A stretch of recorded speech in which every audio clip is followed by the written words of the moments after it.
This is the last and 11th video completing the Economic Survey 2018-19. If you have missed any video, and watch from video number 1st to 11. Read this yourself, it will be helpful for you.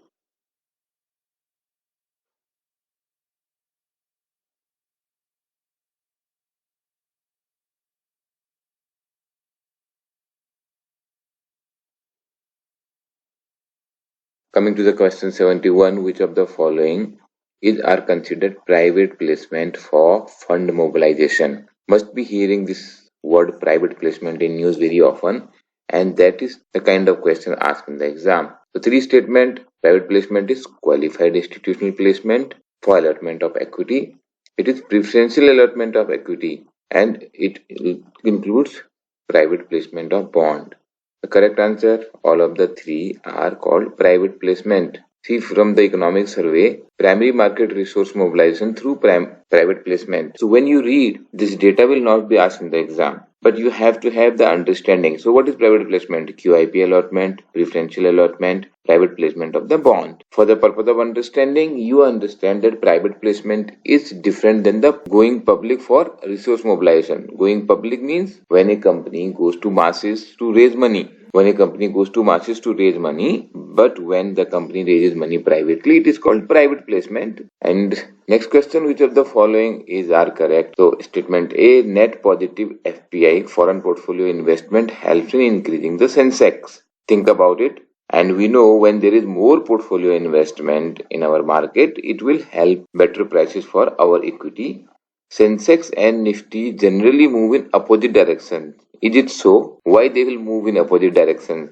You must be knowing that Sensex is consisting of 30 important securities there, and Nifty has this average of the 50 shares they have, and Nifty have this average of 50 shares they have chosen. But why they will move in opposite directions? So this cannot be correct. For understanding market performance, Sensex is considered superior to Nifty. What is the logic that Nifty is inferior to Sensex? No point, right? So only A is correct. And this, see the movement of the Indian benchmark indices. So normally Nifty and Sensex move in the same direction because they both tell you the pulse of the market. Coming to the next question, which of the following are correct? IBBI, Insolvency and Bankruptcy Board of the India, is a regulator, and nowadays IBBI is very much in news.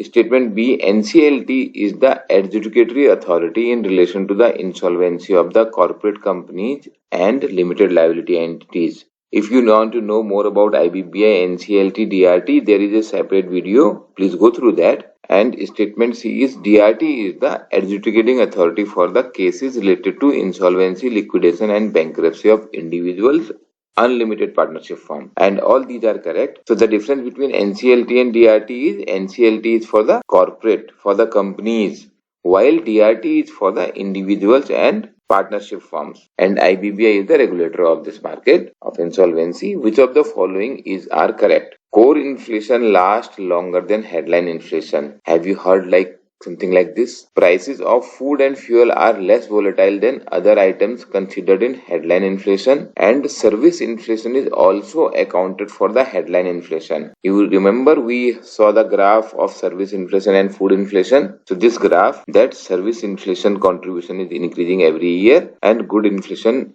is coming down. So service inflation is also accounted for headline inflation, correct? Core inflation lasts longer than headline inflation. Read this line from the economic survey. Core inflation corresponds to the component of the inflation that is likely to continue for a longer period. Thus, core inflation captures the underlying trend of the inflation and is therefore more stable. That's why it is called core inflation.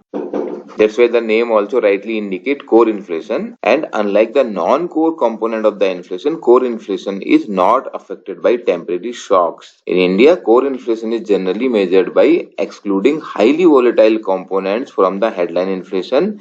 By their very nature, fuel and food are highly volatile in terms of the price sensitivity. Therefore, when we talk about core inflation, we remove food and fuel components from the headline inflation. So this line will make you understand the difference between headline and core inflation. And statement B is absolutely wrong. Food and fuel are rather more volatile. Here it is written less volatile. Read it carefully.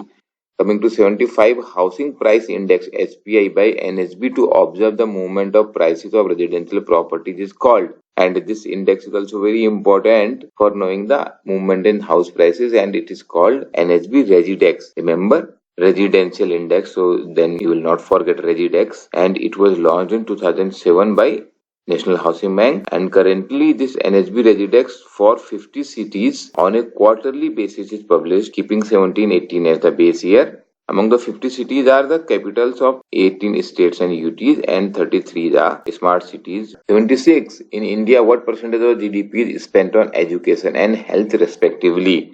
And this is only 3% here in education, and health only 1% of the GDP is spent. See this in the chapter summary here. GDP spent on education 3%, while on health it hovered around 1% during the past few years. And also remember this 17 SDGs Sustainable Development Goals. In these Sustainable Development Goals there are 169 targets and which is in Agenda 2030. These points you shall know, because in economic and social issues there are a lot of questions where you need to know about social issues and especially the data. Last question, SDG 15 is about, I asked you to remember all the sustainable development goal. SDG 15 is about life and land, because here also the growth trajectory of India is impressive as compared to other SDG. That's why I asked this here in the question. But you remember all sustainable development goals, important for all competitive exams. And goal 17 is also very important because this is about partnership for all 16 goals mentioned before this. For a very crisp and to the point course for RBI Grade B exam, enroll at ixamBee.com. But the content is prepared by the experts for different subjects to whom you can ask any question during the live classes and attempt free mock test at ixamBee.com. Exam hai to ixamBee hai.